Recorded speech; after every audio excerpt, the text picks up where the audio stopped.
time, this nation will rise up in the midst of a vast ocean of material prosperity.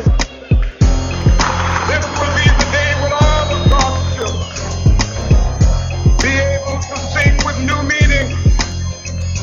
No, we are not satisfied, and we will not be satisfied until justice rolls down like water and righteousness like a mighty stream.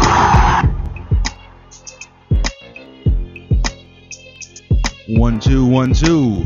Ladies and gentlemen, welcome to another edition of Shot Heard Around the World. I'm your host, Adam Cole. You are listening to LA Talk Live, reality radio handcrafted for your listening pleasure. LA Talk Live, we're more than just talk. Welcome back into Shot Heard Around the World. Hope everyone is having a wonderful Friday evening. We know that you could be doing anything, and that's why we appreciate you tuning in and listening with us this evening. So, as we've said many times before, even though we talk a lot about political issues, this is not a political show. This is an exercise show, and what we exercise here is our freedom of speech. And that's why it gives me great pleasure to introduce Mr. Peter Yollin, who is from an organization in my neighborhood called South Bay Open Carry. And what they're doing with that organization really falls along the same lines of what we're trying to do with this show. Rights are something that need to be exercised, or like we say here, we flex our liberty muscle. And if you don't continuously work that muscle out, it will atrophy and become useless. So it's very exciting to see other organizations that are doing just that. And quickly, before I bring Peter on, shout out to my friend Johnny here, who actually made me aware of the organization through their Facebook page and had me watch a few YouTube videos, and I was very inspired by what I saw with regard to the people in the organization and their willingness to not only exercise their rights, but stand in the face of law enforcement and exercise those rights, which is a very hard thing to do. So without further ado, I want to bring Mr. Peter Yollin on. How are you, sir? Good, Adam. Hi. Thanks for having me. Pleasure to have you. Why don't we start out, for our listeners here, why don't you tell us a little bit about your organization, how long it's been in existence, and what the purpose behind the organization is? Sure. South Bay Open Carry was started by a young man named Harley Green in the summer of 2010. And it really came about because of Harley's interest in firearms and the inability to get a concealed carry permit in California. So Harley took it upon himself to begin a grassroots movement and find like-minded people that were willing to exercise their Second Amendment right to carry and bear arms. And in California, open carry is legal. And so that's the only avenue left to individuals who aren't rock stars or politicians or the very wealthy who can afford to work their way into the system and get the CCW. Sure. Okay. And so since the inception of the organization, how many members do you have at this time? You know, I don't have an accurate membership count because we just began doing an actual membership. We charge $15 a year for membership to South Bay Open Carry. And what we're doing now is we're putting together programs with different gun stores, shooting ranges, different vendors of all different types for discounts for members. But I can say that at our monthly dinners, which are held on the third Thursday of the month, we get about 60, 70 people. Right. So it's a growing movement. It's growing every day. So let me ask you this. So this may sound like a very bizarre or radical thing for most people. Most people aren't aware of their Second Amendment rights. What is the law in the state of California with regard to carrying firearms? Okay, it's very simple. You cannot carry a concealed weapon, one that is not visible, unless you have a CCW. Right. And that is issued by the sheriff or the chief of police of your city or county. Otherwise, you can do what's called open carry.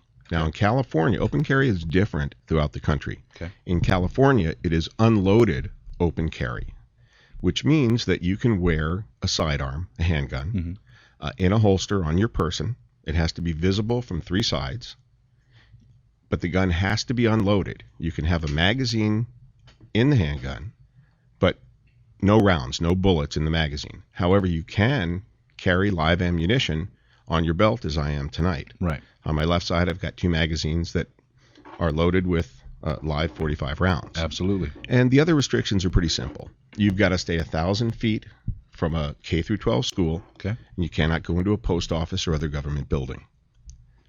And that's pretty much it. Okay. So I think we had a few questions with regard to that. So when law enforcement sees somebody such as yourself who's exercising their rights to open carry, what are the officers able to do in terms of interaction with you? Great question. And it's really what they're able to do. And this is discretionary. Right. This is not mandated. Okay. Now, it may be mandated by a particular chief of police or a watch commander, but they can do what's called an e-check. Okay. And an e-check means that they can check your handgun to make sure that it is unloaded. Mm-hmm. They are not allowed to ask for identification. Right. They are not allowed to seek out the serial number of the firearm and check that. Mm-hmm. Now, the law is a little vague. It says if the serial number comes into view, they can certainly look at it. Sure. But they can't really look at it and take the time to write it down. Okay. They're allowed to do one thing only, and that is to check the gun to make sure that it is not loaded. Okay. Now, does the gun need to be registered, or how does that work? Because we were discussing this, my producer and I, before, because we were watching some of the videos that are circulating on YouTube. Right. And, you know, obviously a lot of questions come up. You see this and you say, wow, like what a powerful thing. But, you know, what's to say that, you know, this weapon, you know, is it registered? Is it not registered? Was it used in a crime? It seems that there's a lot of gray area in terms of what the law is and what cops now are able to do and the things. I mean, with living in this post 9/11 world, obviously, there's a lot of different things that come into play when you see somebody walking down the street with a firearm. Yeah, it's look, the law enforcement has a very difficult job because anytime you see an armed citizen who is not in uniform or sworn, as we say, who's not a law enforcement officer, you sometimes have to question what they're doing. Right. The truth is, though, that criminals don't wear their firearms on their side. Sure. Criminals hide their firearms. With the police today, it's becoming a little bit more familiar to them. For example, I live in Manhattan Beach, Mm-hmm. and I open carry quite often. I know the police there; they know me. It is very rare that they will do what's called an e-check, where they check to see if the weapon is unloaded. Right. We had an incident, not an incident, but we had 70 or so people at the China Grill in the Manhattan Village Mall on the last Thursday for our regular dinner. And, you know, there were some calls to the mall security about so many citizens wearing firearms. Sure. So the police had to come out and do their part. Well, they, because they know us, they did an e-check on one person, just on Harley, who's president and founder of our organization. Right. And automatic, you know, and they know us, and they were willing to assume that our people know the rules and aren't carrying loaded weapons.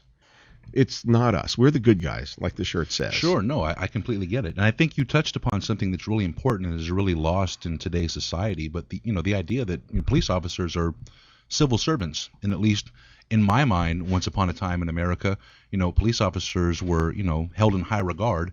And, you would know police officers in your neighborhood by first name. You say, hey, Bob, and you give them a slice of apple pie and that kind of stuff. So just the idea that you've taken the time, obviously through your encounters with these police officers, to get to know them. So now that when they see you and they get these calls, they're obviously very familiar with who you are, what your organization is about, and whatnot. Well, we have a standing policy. When we're going to have our third Thursday dinner, and we also have sporadic Saturday lunches at different Pro 2A restaurants around town, we always call the watch commander a few hours prior, just to give them a heads up, right, so that they're not taken by surprise. Because the one thing that we don't want to do is we don't want them to be surprised and not know what's going on and then have to send 5 or 6 cars to talk to us when they could be out fighting crime. Right.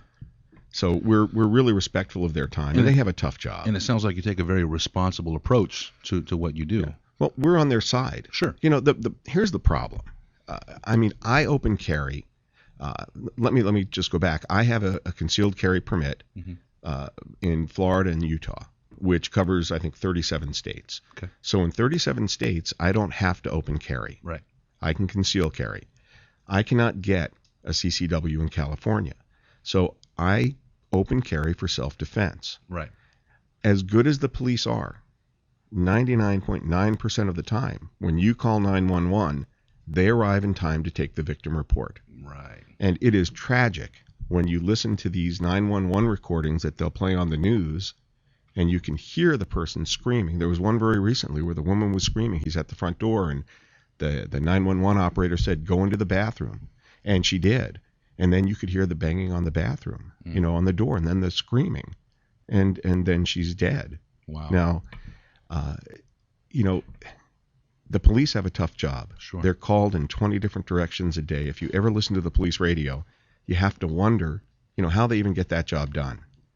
So it's our duty, it's our civic duty to our families and society to be ready to protect ourselves. And that protection goes for you too. Sure. If I witnessed you or your wife in the parking lot being confronted while I was open carrying, I have the ability and I believe the duty to step up and help you. Sure. And that's really what our movement's about. It's about self-defense. It's about being good citizens. It's about taking care of our neighbors. And it's about doing it legally. Right. And that's the key, obviously. That is the key. And it's all right. And I guess that's what people need to understand. That this is so. There's been a long-standing debate in this country with regard to Second Amendment rights. Right. Very controversial, especially in light of recent incidents such as what happened in Tucson, where it's always under scrutiny. Well, it is probably the most highly debated 27 words that you'll find anywhere. And what are those 27 words? Oh boy, I knew you were going to say that. So and only because I'm sitting in front of your big microphone. All right. That I don't want to try to do it from memory, but it's really quite simple. And it is a well-regulated militia being necessary to the security of a free state. The right of the people to keep and bear arms shall not be infringed. I wrote that down too. Yeah. I memorized it when I was a kid in school, but I've got a lot of other stuff in the memory banks now that's kind of pushed it out, but I wrote that down too.